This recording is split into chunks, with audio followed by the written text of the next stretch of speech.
Welcome back to the Forever and Ever podcast. And those of y'all who follow me on both of my podcasts, you might have already heard, but it's been a minute since I have been here. And I want to tell you that I missed being able to do these episodes. And the truth is that I decided to take a break from these podcasts in order to help support my wife in the conference that she was leading, which went great, by the way. So proud of her, and as well as helping support her in her first book. It was amazing. It's such a great time, very well spent. And now that has been released and was so successful, now I'm ready to start going back into our program, if you will. And all that being said, I got a lot of content to be able to share with you guys as from the retroactive times that we've not been together. But all that to say, we are going into our episode today, which is about loving your spouse when you feel disconnected.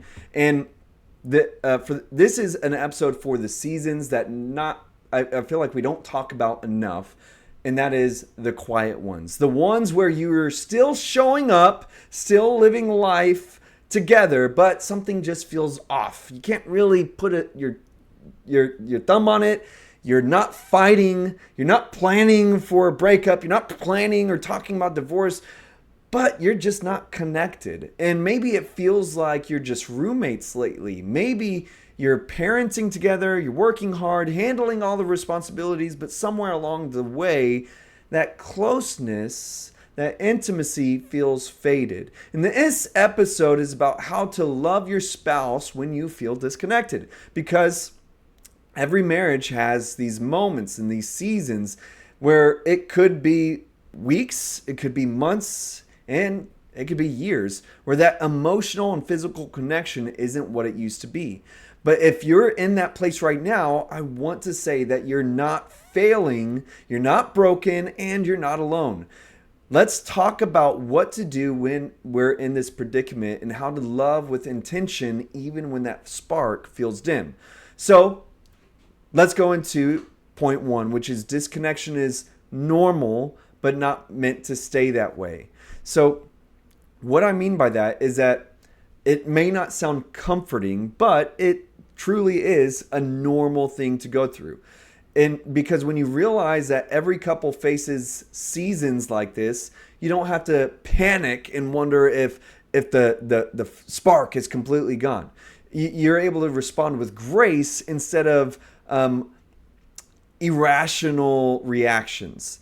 So disconnection happens for millions of different reasons, right? It could be stress, it could be fatigue, it could be trauma even, it could be kids, it could be work, it could be changes in routines, it could just be a season of transition. But to understand that you're not the same person you were 5 years ago.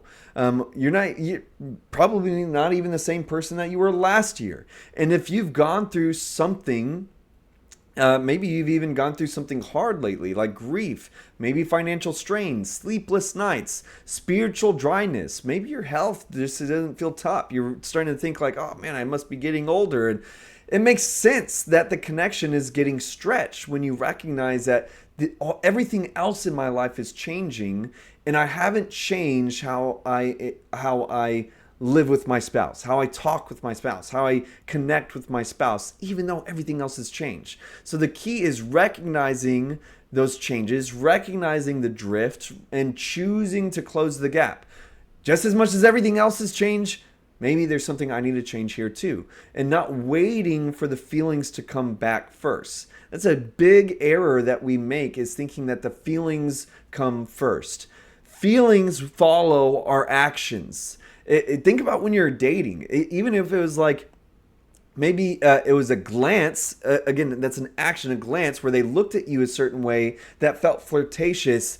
And because of that action of looking at you in that one little way, you felt that flutter in your heart. Or maybe it was that first kiss to where the action caused you to feel something in your heart.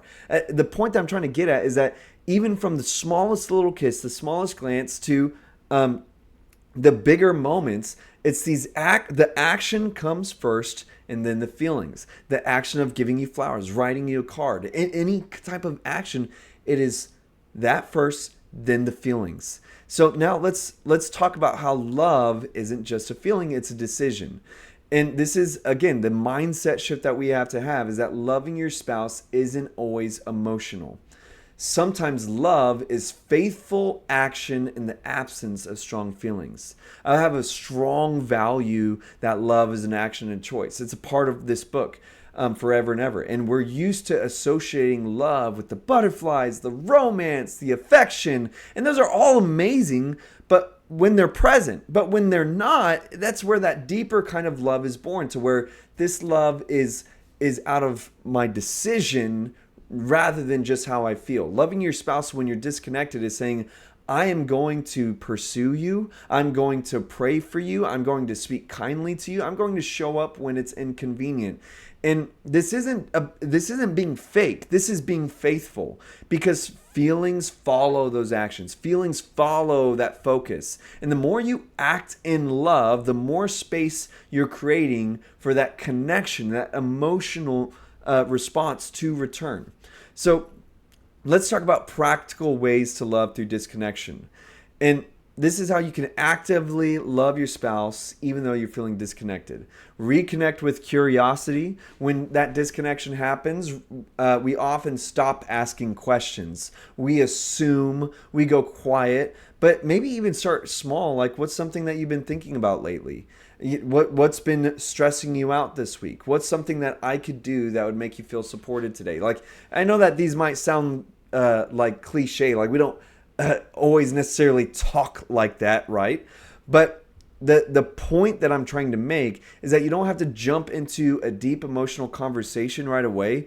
Just start by noticing them again. You know, I noticed that you seem frustrated today. What's going on with the kids? Was everything okay? How can I help? You know, like, just be interested again. Start noticing them again. When did you get that lipstick? How long have you had those shoes? Do you like those shoes? You know, be interested in your spouse. Next, let's rebuild with physical closeness gradually. Now, I want to be clear that I'm not trying to infer that we should overstep any boundaries, especially if there's deeper wounds here. We're talking about like a dry fade away. We're not talking about cases of necessarily like adultery. Like, there's a lot more work to do to earn that kind of physical closeness back. But disconnection often affects physical intimacy too. And while sex is a part of that, I want to zoom in even more. Like holding hands, sitting close, a kiss goodbye. You know, these little gestures matter, and they create that safety, that warmth, that familiarity, and they often come before desire, not after. And you know, to think about, like, when's the last time that you've made out with your spouse? You know, like when I think about with me and Lauren, you know, I feel like almost every time we would go on a date or like we're driving somewhere, and when we would just be at a red light, like we would just start making out. We couldn't keep our hands off of each other, right? But that physical closeness was so special. And then now think about like however long you've been married and how easy it is for days to go by. Like, when's the last time we made out? Well, you know, sometimes it's months and years. We're like beyond just even just a little peck on the cheek, a little kiss on the lips. When's you just like make out and it turned to something else? And that goes with all that being said, there's times where you have to just sometimes you just have to have sex, even if you're tired, even if you're both exasperated, of just knowing like, we got to have sex today. We got to. And there's so many times over the years where me and Lauren would recognize that disconnection, that dryness, and we would just decide like, it's been crazy lately, but we're going to have sex today no matter what. And it's almost like as right after, like, of course, like during everything, I'm not going to, you know, go into the details, but afterwards, like, we didn't have this special talk or anything. It's like afterwards, we just felt close again. It was like this was the secret key that unlocked what we were missing. So again, practical steps. Number 3, go first. In disconnection seasons, both partners often wait for the other to initiate. But what if you just went first? Don't make it bigger than it needs to be. Don't make it harder than it needs to be. Just be the first to speak kindly, first to make a plan, first to say, hey, I miss us, first to plan the date. Don't even say, I want us to go on a date. Just say, I plan for us to go on a date. Like, be the one to just take the first move.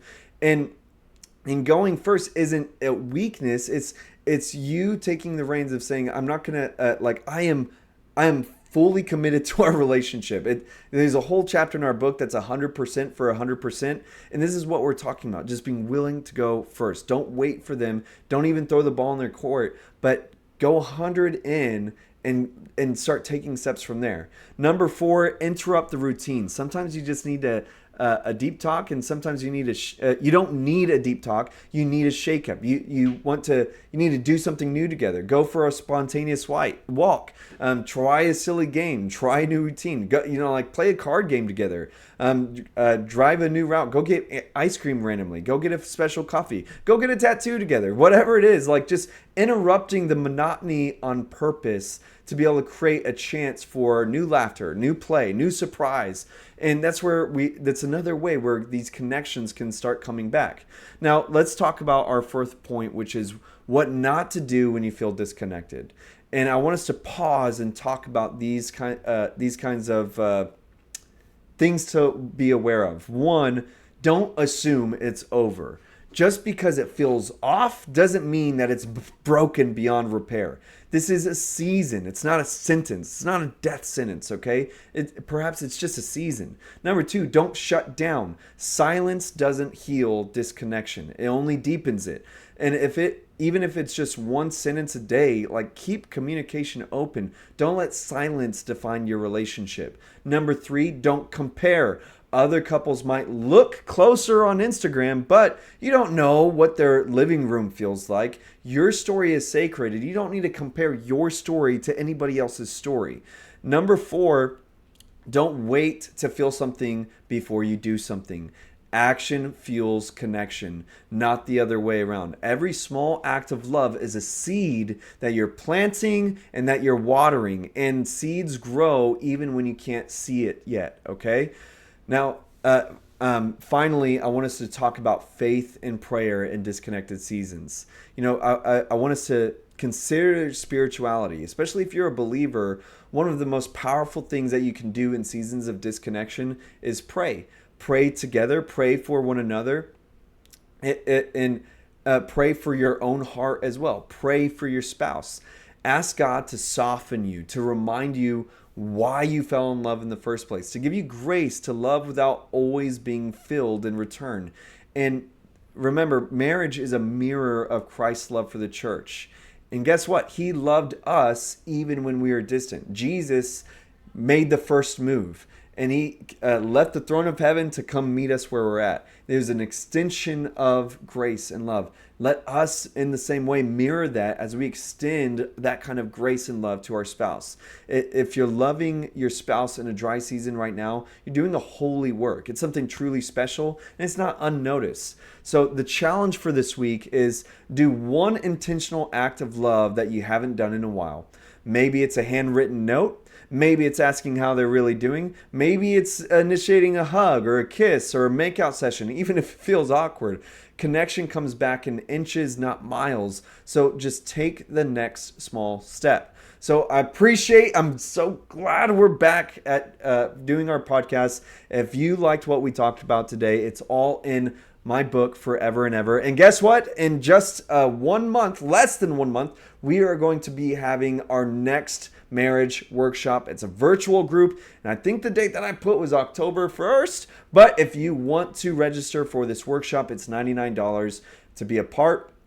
And you can register on our website, gravetop.com, and you'll find the tabs there. But until next time, have a great life.